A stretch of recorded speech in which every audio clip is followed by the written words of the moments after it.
사도행전 19장 말씀에서 이제 말씀이 흥왕하여라는 제목으로 이제 함께 말씀 나눕니다. 8절에 보시면은 이제 바울이 회당에 들어가 석 달 동안 담대히 하나님 나라에 관하여 강론하며 권면하였다, 이런 말씀을 하고 있습니다.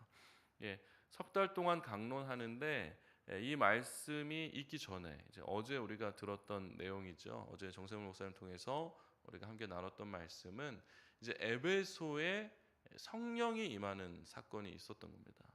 그래서 처음에 예수님이 십자가에 못 박혀 돌아가시고 또 하늘로 승천하여 올라가신 이후에 이제 오순절 성령 강림 사건이 사도행전 초반에 기록이 되어 있죠.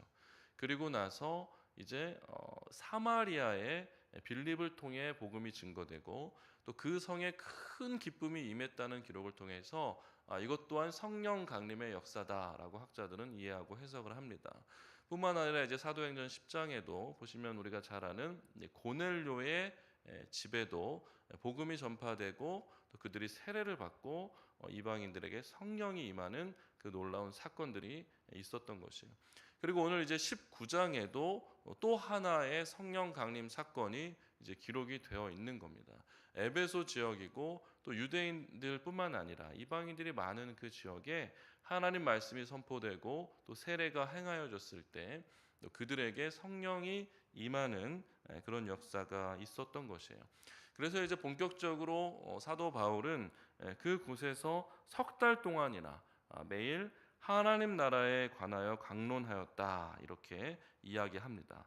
그런데 그런 강론 중에도 여전히 9절에 보시면 어떤 사람들은 마음이 굳어 순종하지 않고 또 무리 앞에서 이 도를 또 비방하는 이들이 있는 거예요.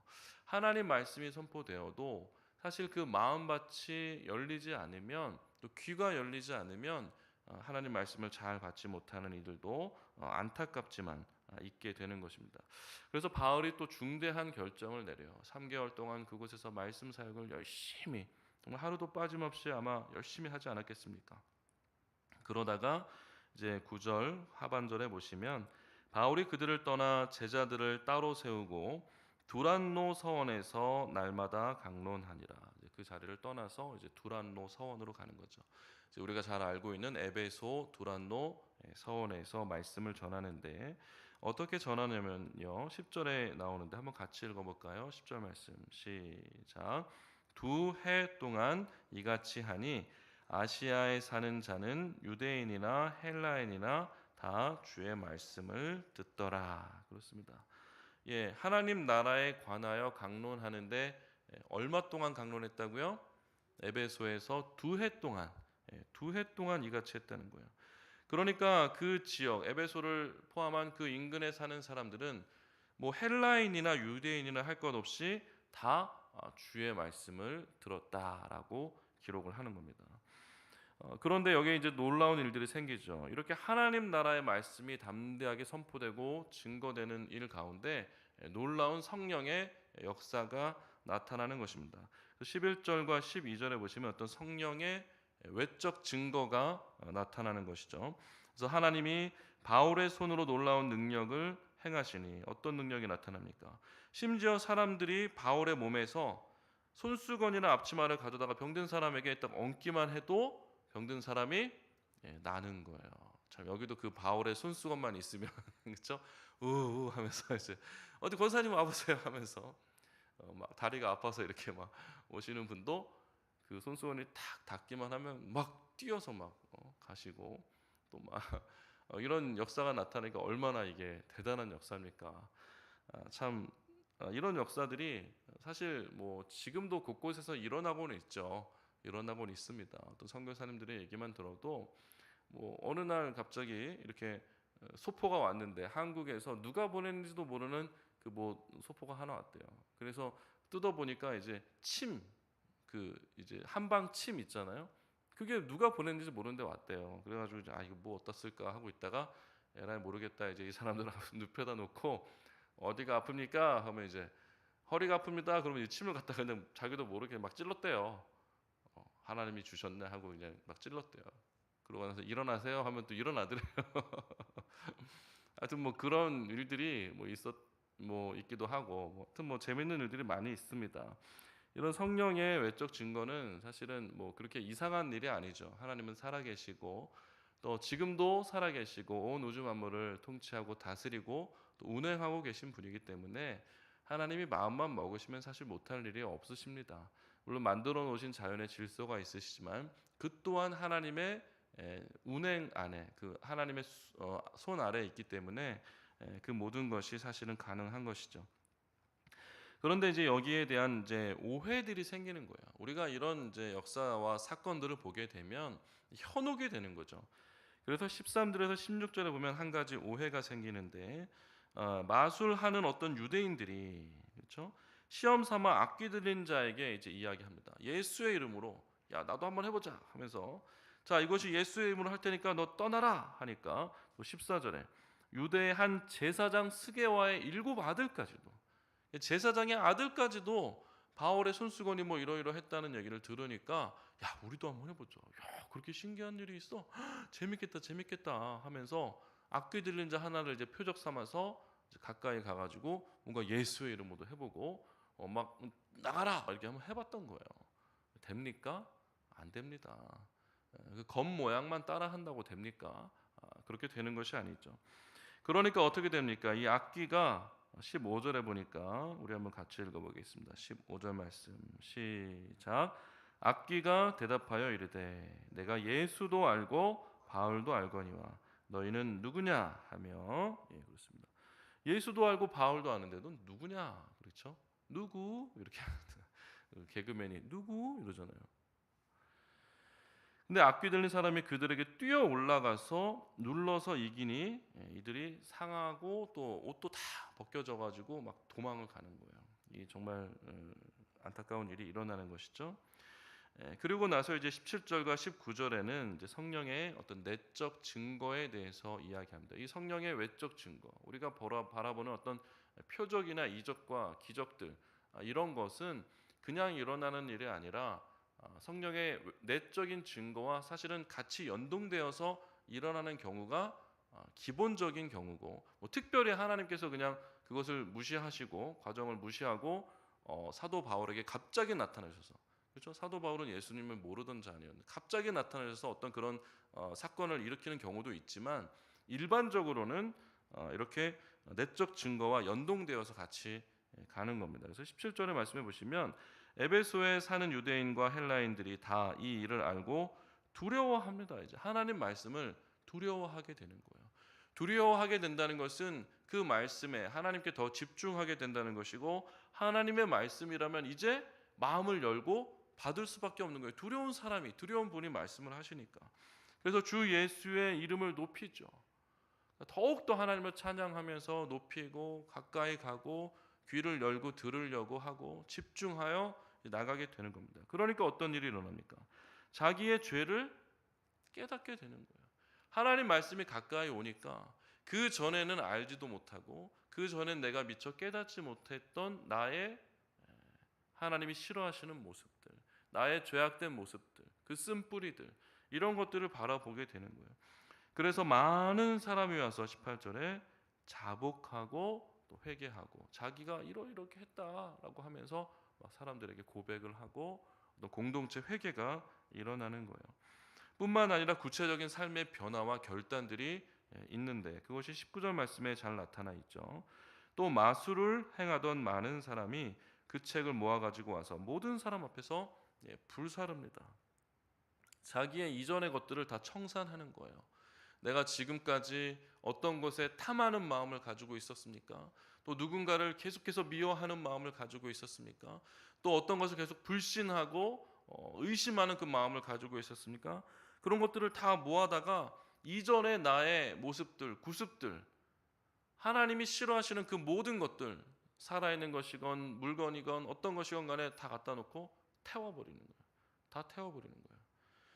이러한 일들이 일어나는 거죠. 일종의 성화죠, 성화. 이런 것들이 일어나는 것입니다. 그렇게 될 때에 오늘 말씀의 마지막 절 같이 이같이 주의 말씀이 힘이 있어 흥왕하여 세력을 얻습니다. 점점점 어떤 선순환의 구조로 가는 거죠. 하나님의 말씀이 석 달 동안 또 2년 동안 계속해서 강론되고 선포되니까 그 말씀을 가까이 하며 두려워하던 자들 가운데 성령의 역사가 나타나고, 그 역사를 통하여서 또 내적인 증거, 성령의 내적 증거를 통하여 회개가 일어나고 또 삶의 변화들이 일어나고 어떤 결단을 통하여 삶이 달라지는 모습들. 그러다 보니까 이 공동체가 다 변화가 되는 거죠. 그러면 어떻게 됩니까? 하나님의 말씀이 더 힘을 얻는 거예요. 또 더 힘을 얻으니까 성령의 역사가 또 더 크게 일어나고, 그러면 더 또 회심의 역사도 나타나고, 그렇게 해서 점점 이제 부흥의 변화로 나타나게 되는 것이죠. 오늘 말씀을 이제 간단히 네 가지로 살펴보면은요, 성령의 강림이, 성령의 역사가 일어나기 위해선 가장 중요한 것은 하나님의 말씀이라는 것이에요. 하나님의 말씀. 하나님의 말씀은 우리가 그냥 뭐 이 성경 뭐 하나님의 말씀 어떤 분들은 막 붙잡고 막 이렇게 흔드는데, 이 뭐 어떻게 흔들 만한 이 말씀이 아니죠. 이 말씀을 아주 귀하게 여겨야 됩니다. 막 어떤 분은 막 이렇게 성경책 집어 던져요. 그래도 지옥은 안 가겠죠. 지옥은 안 가겠지만 우리가 정말 하나님의 말씀을 소중히 생긴다면 성경책을 어떻게 막 던질 수 있습니까? 잘 모셔야지. 뭐 이것을 우상 숭배하는 것은 아니지만 이 하나님은 하나님의 말씀으로 살아 역사하시는 분이에요. 그리고 우리를 한 사람 한 사람 만나기 위해 성령으로 찾아오시기 이전에 먼저는 말씀으로, 이 성경의 말씀으로 자기 자신을 드러내신 거예요. 이 성경의 말씀은 곧 하나님과 동일한 것입니다. 우리가 아무리 뭐 연예인을 좋아해서 뭐 사진 갖다 놓고 벽에다 붙여놓고 뭐 저분 너무 멋있어 이렇게 한다고 그분하고 친해집니까? 아니에요. 뭐 콘서트 뭐 10만 원, 20만 원, 뭐 100만 원짜리 콘서트 끊어서 뭐 바로 앞에서 뭐 소리치고 뭐 노래하고 막 따라하고 한다고 그분하고 친해집니까? 아니에요. 그러면 뭐 같은 식사 자리에 앉아가지고, 그렇죠? 옆에 앉아서 그냥 밥을 먹기만 한다고 친해집니까? 아주 가까이에서 본다고? 아니죠. 계속해서 만날 뿐만 아니라, 계속해서 하나님을 만날 뿐만 아니라 하나님이 주시는 말씀, 그분의 이야기를 듣고 계속 그 말을 듣고 나누고 해야 그분과 그 사람과 점점점 관계가 깊어지고 친해지는 거예요. 그래서 그 말씀이 사실은 내 안에 들어오는 거죠. 하나님이 들어오는 겁니다. 하나님 말씀이 들어오는 게 하나님이 들어오시는 것이고, 성령님이 곧 하나님이에요. 하나님은 말씀으로 들어오시고 성령님으로 또 우리 안에 들어오시는 거예요. 그분이 그분이죠. 그래서 성령의 역사가 일어나는 것은 여기서 사도 바울이 2해 동안 강론하고 열심히 강론하고, 또 이 지역에 사는 사람들이 그 말씀을 잘 듣고 마음에 계속 받고 새기다 보니까 성령이 그대로 임하는 겁니다. 그래서 이런 외적인 증거들이 일어나는 거죠. 놀라운 역사들이 나타납니다. 사실은 하나님은 지금도 살아계시기 때문에 무슨 일을 못하겠습니까? 그래서 귀신이 와도 사실은 여기서 누구? 귀신이 누구? 이랬는데, 사실은 믿는 자들이라면 귀신이 왔을 때 예 하고 오면은 너 뭐하니? 너 누구니? 이렇게 하면 돼요. 전혀 믿는 자들에겐 귀신은 두려운 자가 아닙니다. 하지만 믿음 없이 괜히 까불면 안 돼요. 믿음이 없는데 까불면 안 되는데, 믿음이 있으면, 예수를 믿고 예수의 자녀라면 우리가 언제든지 귀신한테 큰 소리 칠 수 있어요. 어디 가서 이게 까불어, 저리 가, 이러면 그만입니다. 뭐 더 막 크게 막 날뛸 이유도 없어요. 그러면 무서워서 갈 수밖에 없어요, 귀신은. 그런 어떤 성령의 내적 증거와 어떤 외적 증거들은 전혀 이상한 것이 아니고, 또 거기에 대한 오해가 있을 수 있는데, 외적 증거만 보고 오해가 있을 수 있는데 그것은 잘못된 겁니다. 외적인 증거만을 보고 마치 그것을 따라하고 그것을 간절히 쫓기만 하면 나도 그렇게 될 수 있다고 생각하는 것은 오해해요. 하나님이 우리 안에 들어와야 내적인 변화를 통해서 외적인 변화가 일어나는 거죠. 그래서 성령의 내적 증거가 이제 17절에서 나오는 것처럼 성령님이 임하시면 어떤 하나님을 경외하는 마음, 또 하나님을 날마다 찬양하고 싶은 마음, 또 자복하고 회개하는 그 마음이 나오고, 또 이 뭐 몇십억이나 되는 이 책이래요. 그런 어떤 재산의 손해를 보더라도 기꺼이 내가 그것을 하겠노라고, 그 길을 가겠노라고 결단하는 그러한 일들, 과거의 일들을 청산하고 마는 그러한 일들이 일어나는 겁니다. 그것이 개인에게만 일어나는 것이 아니라 공동체 안에도 일어나고, 그래서 공동체가 성령으로 뜨겁게 역사하고 부흥하고 말씀이 살아 움직이는 그런 하나님의 역동이 일어나게 되는 것입니다. 그래서 하나님께서도 여호수아에게 이런 말씀을 하셨어요. 이제 모세가 죽고 여호수아 혼자 이스라엘 백성들을 끌고 나가야 되잖아요. 저는 이 말씀을 묵상할 때마다 너무 어떡하지 막 이런 생각이 들어요. 여호수아 진짜 당황스러울 것 같아. 그냥 모세 옆에 졸졸 따라만 다니면 좀 편하잖아요. 근데 모세가 이제 안 계시고 자기가 모든 백성들이 자기만 바라보고 있는 거예요. 이게 얼마나 큰 일입니까? 근데 그때 하나님께서 주시는 말씀은 딱 하나예요. 여호수아 1장 8절에 보시면 이 율법책을 주야로 묵상하라는 겁니다. 하나님 말씀이에요. 뭐 성령 받으려고 막 몸부림치라고 막 하는 게 아니라 이 율법책을, 하나님 말씀을, 그 하나님이죠, 그 말씀이, 하나님 말씀을 주야로 묵상하라는 겁니다. 그리고 그 안에 기록된 대로 다 지켜 행하라는 거예요. 그러면 너가 어디로 가든지 형통할 것이라 이야기하는 거예요. 하나님이 내 안에 계시고 하나님이 외적으로 능력을 베풀고 계시는데 어디로 가든지 당연히 형통할 수밖에 없는 거예요. 그 원리를 하나님이 여호수아에게 알려주신 거죠. 그래서 시편 1장에도 복 있는 사람에 대해서 이야기하잖아요. 주의 율법을 주야로 묵상하는 거예요. 밤이나 낮이나 하나님을 가까이 하면서 계속해서 하나님을 만나고 하나님 말씀 듣고 그렇죠 어떻죠 하면서 하나님과 늘 동행하고 하나님을 마음에 모시는 거죠. 주야로 하나님을 묵상하는 자, 즐거이 하나님을 주야로 묵상하는 자에게 시냇가에 심은 나무처럼 그가 열매를 맺고 또 잎사귀가 마르지 않고 하는 일마다 형통할 것이다. 시편이 노래하고 있지 않습니까? 이 일이 우리 공동체 교회 안에도 일어나야 할 줄 믿고 또 우리 자신뿐만 아니라 우리 가정에도 일어나야 할 줄 믿습니다. 우리가 정말 하나님의 말씀을 살아있는 말씀입니다. 하나님 살아있는 분이세요.